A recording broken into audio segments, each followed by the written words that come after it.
अच्छे और useful hacks आप हमेशा देखते ही रहते हैं, लेकिन आज की वीडियो में जो हैक्स मैं आपके साथ शेयर करूंगी उनसे आपको थोड़ा बच के रहना है।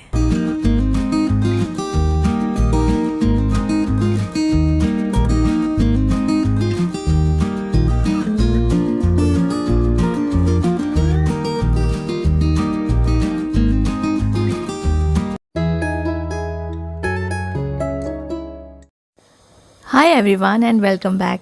तो ना इस तरह के कुछ वीडियोस मैंने देखे थे इंस्टाग्राम पे, और ये वाला जो वीडियो है ना, ये इसका तो मीनिंग ही मुझे बिल्कुल समझ में नहीं आया कि कोई अपने कप को लॉक करके क्यों रखेगा। तो ये वाला वीडियो मैंने देखा था और ये बहुत ज़्यादा वायरल हुआ था।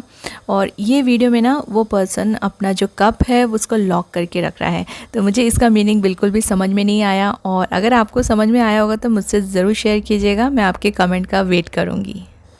और इस तरह के वीडियोस ना बहुत सारे वायरल होते रहते हैं जिनका कोई मीनिंग नहीं है और हम सिर्फ अपना टाइम वेस्ट करते हैं। तो देखिए, इस तरह के हैक्स ना बिल्कुल अवॉइड कीजिए देखना और इनको यूज़ करना। तो ये वाला हैक जो नेक्स्ट मैं आपके साथ शेयर करने वाली हूँ, ये मैंने कई सारे किचन टिप्स में पढ़ा है, देखा है, लेकिन ये बिल्कुल भी यूज़फुल नहीं है क्योंकि मैंने खुद इसको करके देखा है और ये बिल्कुल भी सक्सेसफुल नहीं है। तो ये जो हैक है ना, ये है कोरिएंडर को लेके। मैंने कई बार देखा है कि कोरिएंडर जो है, कई लोग बोलते हैं इस तरह की ग्लास की बॉटल में रखने से कई दिनों तक फ्रेश रहता है, लेकिन मैंने ये ट्राई किया है, 2-3 बार ट्राई किया है, लेकिन इसमें ग्लास की बॉटल हो या चाहे प्लास्टिक की बॉटल हो, किसी भी तरह की बॉटल हो, अगर आप किसी भी कंटेनर के अंदर ऐसे ही कोरिएंडर को रखेंगे तो एकदम से ख़राब हो जाएगा। 2 या 3 दिन से ज़्यादा बिल्कुल भी नहीं चलेगा। तो इससे बेटर है कि आप इस तरह की बॉटल यूज़ ना करें या कोई भी कंटेनर में आप कोरिएंडर को इस तरह से ना रखें। आपको हरी धनिया को अगर बहुत दिनों तक फ्रेश रखना है तो सिंपल एक ही टिप है उसके लिए, आप उसको बिना धोए किसी भी न्यूज़पेपर में या फिर किसी भी नैपकिन में फ़ोल्ड करके रखें। अगर आप उनको धो के रखना चाहते हैं तो अच्छे से मेक श्योर कीजिए कि वो अच्छे से ड्राई हो जाएं। अगर आप उनको स्टोर कर रहे हैं तो स्टोर करने के पहले वो अच्छे से ड्राई हो जाएं। अदरवाइज़ जैसे मैं बिना धोए ही इसे स्टोर करके रखती हूँ, इस तरह के नैपकिन में फ़ोल्ड करके रखती हूँ और फिर उसके बाद मैं कंटेनर में डालती हूँ, और फिर जब भी मुझे यूज़ करना हो तो उसके यूज़ करने के पहले ही मैं इसको अच्छे से वॉश कर लेती हूँ। तो ये वाली टिप अगर आप इस तरह से रखते हैं कंटेनर में अंदर नैपकिन डाल के और इसको अच्छे से ड्राई करके, तो ही ये फ्रेश रहेगी कई दिनों तक। अदरवाइज़ सिंपली अगर आप इसे किसी भी ग्लास के जार में या किसी भी दूसरे कंटेनर में डाल देंगे तो ये 2 से 3 दिन में ख़राब हो जाएगी।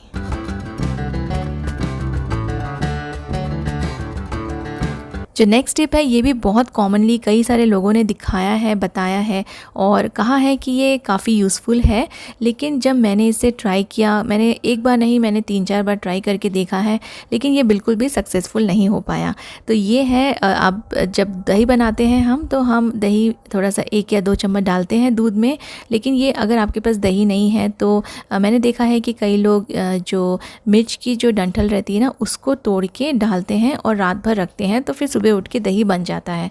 लेकिन मैंने इसे बहुत बार ट्राई किया है और एक बार भी दही नहीं बना। दूध एज़ इट इज़ जैसे मैंने रखा था रात को वैसा ही रहता है, बस फट जाता है। तो अगर आपने ये ट्राई किया है तो मुझे कमेंट करके ज़रूर बताइएगा कि ये कितना आपको यूज़फुल लगा और क्या इससे दही बना या नहीं, क्योंकि मैंने इसे 3 to 4 टाइम्स ट्राई किया है, एक बार भी ये दही जमा नहीं।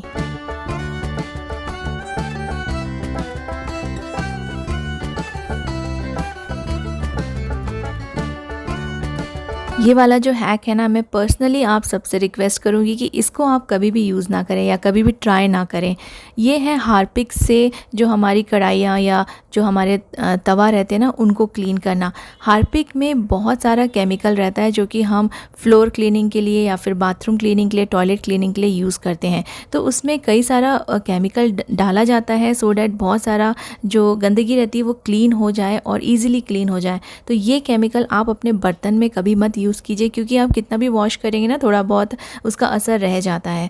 तो इस तरह के केमिकल वाली चीज़ों को ना यूज़ करके आप कोई भी ऐसी चीज़ यूज़ कर सकते हैं जिससे कि आपको पता हो कि इससे ज़्यादा नुकसान या इससे बिल्कुल भी नुकसान नहीं होगा। जैसे हम सॉस खाते हैं, और सॉस तो खाते हैं, खाने की चीज़ है, तो इससे कोई भी नुकसान नहीं हो सकता है। और ये बिल्कुल हार्पिक की तरह ही काम करेगा। आपके जो जले हुए बर्तन हैं, तवा है और जो कढ़ाइयाँ हैं ना, उनमें बिल्कुल ये हार्पिक की तरह काम करेगा और पूरा जो कालापन है वो सब निकल जाएगा। तो मैं आपको ये करके भी दिखाती हूँ। सॉस से आपके जितने भी बर्तन हैं ना, ये सारे ईज़िली साफ़ हो जाएंगे। और इसको बस आप थोड़ा देर लगा के रख दीजिए। मैंने तो इसे बिल्कुल इंस्टेंटली बस डाला है और क्लीन हो गया है।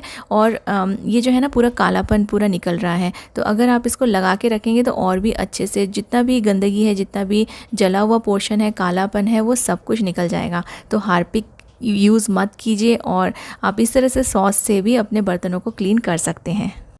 तो जब हमारे पास आसान और सेफ़ चीज़ें हैं इन बर्तनों को साफ़ करने के लिए, तो ये डेंजरस चीज़ हम क्यों यूज़ करें। इनफैक्ट टॉयलेट में भी ज़्यादा हार्पिक यूज़ नहीं करना चाहिए, क्योंकि ये फुल ऑफ केमिकल है। और इसके पीछे भी आपको जो भी डिस्क्रिप्शन रहता है ना, उसमें भी आप देख सकते हैं इसमें कितने सारे केमिकल्स यूज़ किए हुए हैं।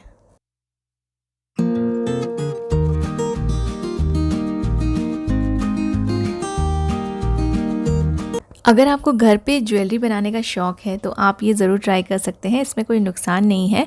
लेकिन मैं बस इतना बता रही हूँ कि इस तरह से सेफ्टी पिन से मैंने कई बार देखा है लोग ज्वेलरीज़ बनाते हैं। तो अगर आपको शौक़ है तो आप ज़रूर कीजिए, लेकिन ये मेरे हिसाब से बिल्कुल टोटली वेस्ट ऑफ टाइम है, क्योंकि इसमें बहुत ज़्यादा चीज़ें लगती हैं। ज्वेलरी बनाने के लिए बहुत ज़्यादा टाइम आपका जाता है और बहुत मेहनत लगती है, और फिर आपको उतना अच्छा जो मार्केट से हमें रेडीमेड जो ज्वेलरी मिल जाती है उतना अच्छा लुक भी नहीं आता है। तो सिंपल बहुत कम रेट में ज्वेलरीज मिल जाती है, और आप जब घर पे इतने सारा सामान ला के बनाएंगे तो आपका टाइम, पैसा, समय सब कुछ वेस्ट होगा। इससे बेटर है कि आप जो ऑलरेडी आपको रेडी जो ज्वेलरीज मिल रही है उसमें आपको बहुत सारे ऑप्शंस और डिज़ाइंस भी मिल रहे हैं, तो वो आप प्रेफर कीजिए। मैं भी बहुत सारे DIYs करती रहती हूँ और अपने घर के लिए कुछ ना कुछ बनाती रहती हूँ, लेकिन DIYs वही करना चाहिए जिसमें बहुत ज़्यादा मेहनत, पैसा और समय ना वेस्ट हो। मॉपिंग के टाइम पे कई लोग विनेगर डाल के अपने फ्लोर को क्लीन करते हैं।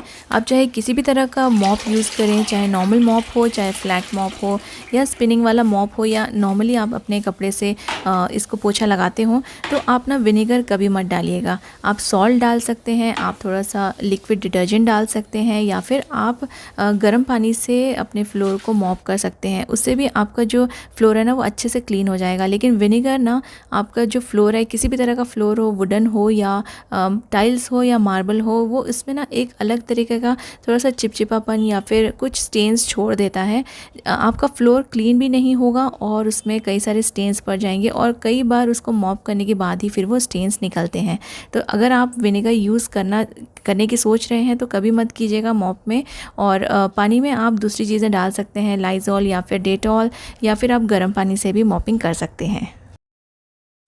आज जितने भी टिप्स एंड हैक्स मैंने आपके साथ शेयर किए हैं, चाहे ये अच्छे हैं या बुरे, मैंने इन सब को 4 से 5 बार ट्राई करके ही आप सबके साथ शेयर किया है। आई होप आपको आज का वीडियो यूज़फुल लगा होगा। Thank you so much for watching.